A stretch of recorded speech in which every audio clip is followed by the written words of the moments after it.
किसी का 5 मिनट भी लेट होगा तो कोई एंट्री नहीं देने वाला है। 5 साल 10 साल का मेहनत बर्बाद, कोई मतलब नहीं है किसी को भी, ठीक है।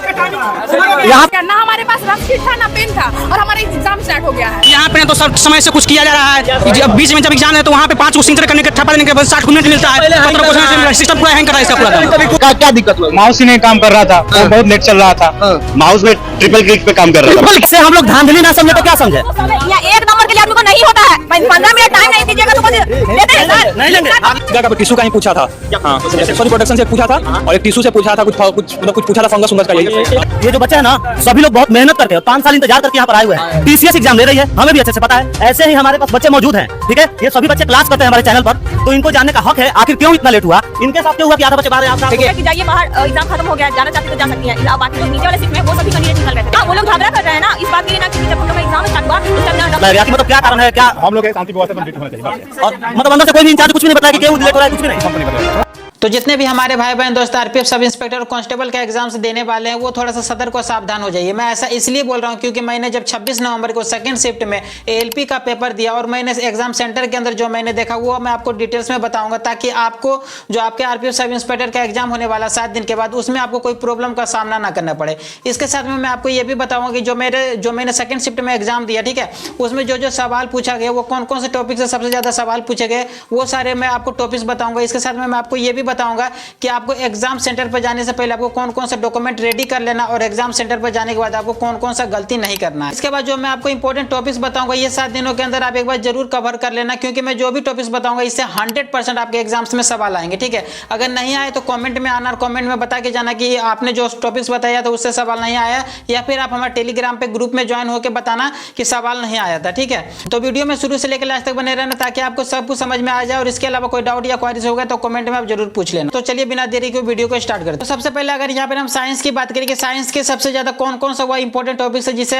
हर शिफ्ट में एक दो करके सवाल पूछा जा रहा है, तो यहाँ पे सबसे पहले अगर हम फिजिक्स की बात करें तो फिजिक्स में लाइट वो सारा टॉपिक्स है जिससे हर शिफ्ट में एक दो करके सवाल पूछा जा रहा है, और आपके एग्जाम्स में भी एक दो करके सवाल यहाँ पे आने वाला लाइट से, ठीक है। तो लाइट को एक बार आप जरूर कवर कर लेना। इसके बाद आता है गुरुत्वाकर्षण यानी कि ग्रेविटी, यानी ग्रेविटी से आपके एक दो करके इसमें भी एक दो प्रश्न आपको मिलने वाला है, ठीक है। आपके एग्जाम में जरूर टच करेगा इससे, ठीक है। इसके बाद है इलेक्ट्रिसिटी यानी कि विद्युत से भी सवाल पूछा जाता है, ठीक है। इसके बाद मात्रक और बीमाएं, ठीक है, इसको एक बार जरूर कवर कर लेना, ठीक है। उसके बाद न्यूटन के लॉ ऑफ मोशन यानी कि न्यूटन के बारे में भी पूछा जाता है कि इसके थर्ड लॉ के बारे में पूछ लिया जाएगा, दूसरा लॉ, ठीक है।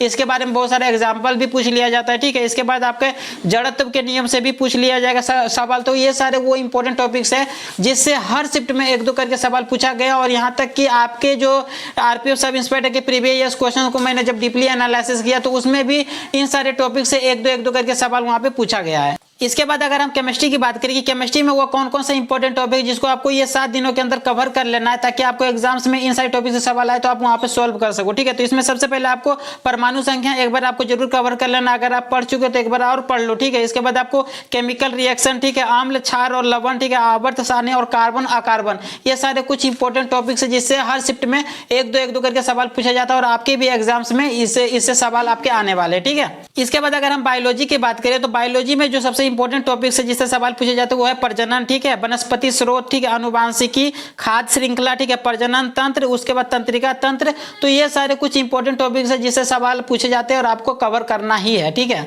इसके बाद अगर हम करंट अफेयर्स की बात करें तो करंट अफेयर्स में जिससे सबसे ज्यादा सवाल पूछा जाता है वो है आपके अवार्ड, यानी कि अवार्ड को आपको एक बार जरूर कवर कर लेना है, पढ़ लेना, ठीक है, क्योंकि इससे सवाल पूछा ही जाता है, ठीक है। इसके बाद आपका है फेमस पर्सनालिटी, ठीक है, जो वर्ल्ड में जो फेमस लोग है उसके बारे में पूछा जाएगा, ठीक है, जो इंडिया के अंदर है उससे भी सवाल पूछ लिया जाता है।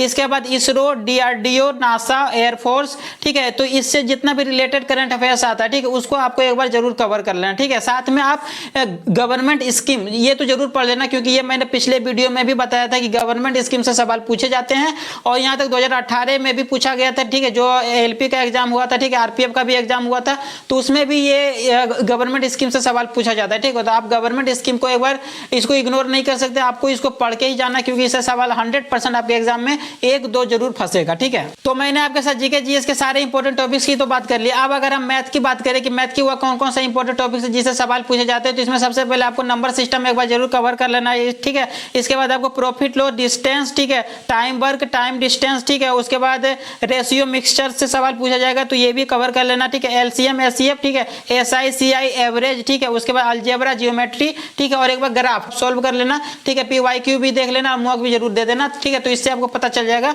कि यहाँ से कितना क्वेश्चन आपके एग्जाम्स में आ सकते हैं। इसके बाद अगर हम बात करें रीजनिंग की, तो रीजनिंग में देखा जाए तो आपके बहुत सारे टॉपिक्स आ जाते हैं रीजनिंग में, ठीक है। तो रीजनिंग में उतना सारा टॉपिक्स को अभी आप इतना कम दिनों में कवर नहीं कर पाओगे, ठीक है। तो रीजनिंग में जो सबसे इंपॉर्टेंट टॉपिक्स है जिससे सवाल पूछा जाएगा वो मैं आपको बता देता हूँ, क्योंकि मेरे भी एग्जाम से पूछा गया है, तो आपके भी एग्जाम्स में सवाल इससे 100% आएगा, ठीक है। तो इसमें सबसे पहले अल्फाबेट एक बार कवर कर लेना, ठीक है। कोडिंग, डिकोडिंग, ठीक है, ब्लड रिलेशन, एनालॉजिक, ठीक है, नंबर सीरीज, ठीक है। इसके बाद वेन डायग्राम, ठीक है, मिरर इमेज, उसके बाद पेपर कटिंग एंड फोल्डिंग, ठीक है। उसके बाद सिलोजिज्म, ये सारे कुछ इंपॉर्टेंट टॉपिक्स है जिससे सवाल आपके एग्जाम्स में 100% पूछा जाएगा, ठीक है।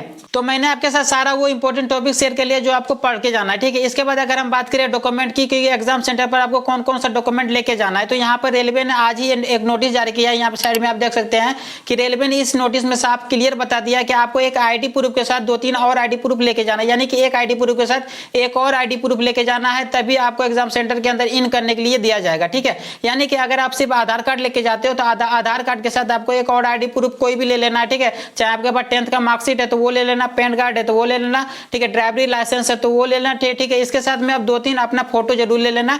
ये सारे डॉक्यूमेंट आप एग्जाम सेंटर पर जरूर लेके जाना, तभी आपको एग्जाम सेंटर के अंदर इन करने दिया जाएगा, तभी आप वहाँ पे एग्जाम दे पाएंगे। इसके साथ में अगर हम बात करें कि एग्जाम सेंटर पर कौन कौन सा चीज अलाउ नहीं, यानी कि अगर आप लड़का हो तो क्या क्या आपको यहाँ पे पहन के नहीं जाना। अगर आप हाथ में आप कड़ा पहनते हो, ठीक है, तो ये पहन के अगर एग्जाम देने जाते हो तो वहाँ पर आपको खुलवा लिया जाएगा, ठीक है। ये चीज अलाउ नहीं है। अगर आप गला में कोई सिकड़ी पहनते हो तो ये भी अलाउ नहीं है। अगर आप लड़की हो तो अगर कोई आप चेन पहनते हो, ठीक है, तो वो भी अलाउ नहीं है। अगर आप शादीशुदा हो तो वहाँ पे अगर आप मंगलसूत्र पहन के जाते हो तो वो भी एग्जाम सेंटर के अलाउ नहीं है। यानी कि ये सारा चीज रेलवे ने पहले ही बोल दिया नोटिस में कि ये सारा चीज आपको पहन के नहीं आना है, ठीक है। साथ में अगर आप कोई भी हैंड बैग लेके जाते हो, लड़की हो तो, या फिर लड़का हो कोई बैग लेके जाते हो तो ये भी अलाउ नहीं है। साथ में अगर आप कोई फूड यानी खाने का चीज लेके जाते हो, ठीक है, पानी का बोतल लेके जाते हो, ब्लूटूथ लेके जाते हो, हैंड बैग लेके जाते हो, तो ये सारा चीज वहाँ पे अलाउ नहीं है। आपको ये सारा चीज एग्जाम सेंटर के बाहर ही किसी दोस्त साथ में लेके जाना, उसको दे देना, तो वो ठीक रहेगा आपके लिए। साथ में अगर आप एग्जाम सेंटर के अंदर ये चीज लेके जाते हो तो पहले ही आपको वहाँ पे रोक दिया जाएगा। तो आई होप आपको ये सारी चीजें समझ में आ गई होगी। अगर इसके अलावा कोई डाउट या क्वेरीज है तो आप हमारे टेलीग्राम ग्रुप में ज्वाइन हो सकते हैं, वहाँ पर आप पूछ सकते हैं। मैं आपके हर डाउट और हर क्वेरीज को सॉल्व करूंगा। अगर इसके अलावा कोई डाउट या क्वेरीज है तो आप अभी कमेंट में भी पूछ सकते हैं। तो चलिए मिलते किसी और वीडियो में, तब तक ले जाए, बंदे।